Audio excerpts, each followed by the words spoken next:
Assalamualaikum warahmatullahi wabarakatuh. Perkenalkan, kami dari kelompok 7 dari kelas A3 2021 dengan saya Lisa Mustafa dengan NIM 1352110138. Dengan saya Wulan Aprilia Putri dengan NIM 1352110141. Dengan saya Adelita Tri Cahyani dengan NIM 1352110149. Saya Adila Sutiasa dengan NIM 13521101171. Di sini kami akan mempresentasikan tentang tes DNA untuk kecocokan identitas, keturunan atau korban bencana. Apa itu tes DNA? Tes DNA adalah prosedur yang digunakan untuk mengetahui informasi genetika seseorang. Dengan tes DNA, seseorang bisa mengetahui garis keturunan dan juga risiko penyakit tertentu.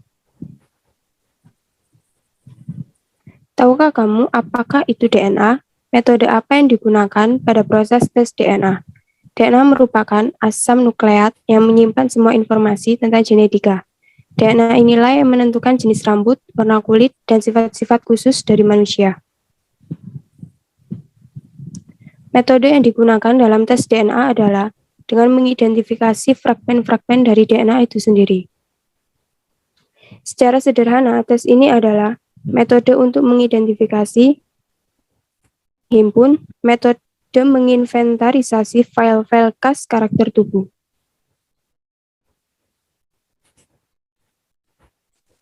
Bagaimana mekanisme kerja proses tes DNA berlangsung?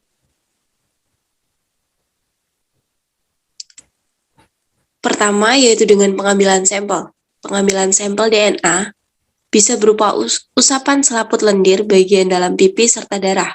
Tujuannya memperoleh sampel untuk membuat profil DNA anak dan orang tua. Hasil pengambilan sampel itu dilabeli, dicatat, direkam, difoto, kemudian dibawa ke laboratorium. Selanjutnya yaitu dengan ekstraksi atau pemisahan DNA. Usapan selaput lendir dalam pipi mungkin tercampur dengan sisa makanan dan bakteri yang berkeliaran di dalam mulut dan darah. Terdiri dari sitoplasma, darah merah, dan darah putih. Tujuan ekstraksi adalah mengambil DNA-nya saja. Yang ketiga yaitu pemisahan DNA secara kapiler. Sampel darah diperiksa di laboratorium, digandakan, serta dilanjutkan dengan visualisasi menggunakan mesin elektroforesis yang khusus untuk memproyeksikan genetik analyzer. Dari proses ini, DNA masing-masing individu akan terurai. Dari uraian itulah kita bisa membandingkan DNA ayah, ibu, dan anak dengan melihat pengulangan-pengulangan yang terjadi pada potongan-potongan DNA. Akhirnya, muncullah profil DNA yang bersangkutan. Yang terakhir yaitu dengan proses analisis profil DNA.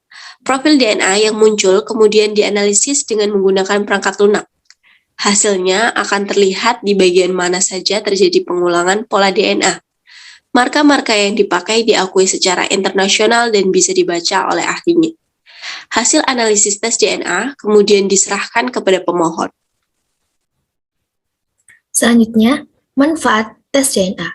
DNA atau yang disebut dengan deoksiribonukleik acid merupakan materi penting dalam membantu penyelidikan aparat penegak hukum. Tes atau uji DNA terbukti sangat membantu dalam mengungkap berbagai kasus kriminal atau tindak pidana, identifikasi korban kecelakaan atau bencana alam, dan penentuan hubungan kekerabatan anak dan orang tua. Contoh kasus. Seorang perempuan secara ilmiah tidak mungkin hamil tanpa terjadinya pertemuan antara sel ovum dan sel sperma. Oleh karena itu, tidak adil manakala hukum menetapkan bahwa anak yang lahir dari suatu kehamilan karena hubungan seksual di luar nikah hanya memiliki hubungan dengan ibunya saja, dan membebaskan laki-laki yang menyebabkan terjadinya kehamilan dan kelahiran seorang anak. Dengan cara membuktikan keayaan biologis anak tersebut, maka dilakukan pemeriksaan dokter yang berkompeten di bidang forensik dengan melakukan tes DNA yang memiliki keakuratan 99,99%, identifikasi mengenai perselisihan keayaan dapat dibuktikan secara ilmiah dengan mengambil sampel dari bagian tubuh manusia yang mempunyai inti sel atau DNA inti. Tahukah kamu? Meskipun ia mengkode semua informasi yang menyusun suatu organisme, DNA dibangun hanya dengan menggunakan 4 blok pembangun, nukleotida adenin, guanin, timin, dan sitosin. Yang kedua, setiap manusia berbagi 99,9% DNA mereka dengan setiap manusia lainnya.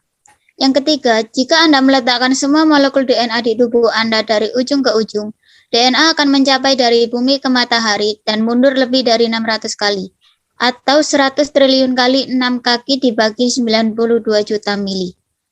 Yang keempat, manusia berbagi 60% dengan lalat buah, dan 2/3 dari gen tersebut diketahui terlibat dalam kanker. Yang kelima, Anda berbagi 98,7% DNA Anda yang sama dengan simpanse dan bonobo. Yang keenam, jika Anda dapat mengetik 60 kata per menit, 8 jam sehari akan dibutuhkan waktu sekitar 50 tahun untuk mengetikkan genom manusia. Yang ketujuh, DNA adalah molekul yang rapuh. Sekitar 1000 kali sehari, sesuatu terjadi sehingga menyebabkan kesalahan. Ini dapat mencakup kesalahan selama pembuatan transkripsi, kerusakan akibat sinar ultraviolet, atau berbagai aktivitas lainnya. Ada banyak mekanisme perbaikan, tetapi beberapa kerusakan tidak diperbaiki. Artinya, Anda membawa mutasi. Beberapa mutasi tidak membahayakan, beberapa bermanfaat, sementara yang lain dapat menyebabkan penyakit seperti kanker. Teknologi baru yang disebut CRISPR memungkinkan kita untuk mengedit genom, yang mungkin mengarahkan kita pada penyembuhan mutasi seperti kanker, Alzheimer, dan secara teoritis penyakit apapun dengan komponen genetik. Berikut daftar pustaka yang kami peroleh. Sekian presentasi dari kelompok kami. Semoga ilmu yang kami sampaikan bermanfaat. Terima kasih. Wassalamualaikum warahmatullahi wabarakatuh.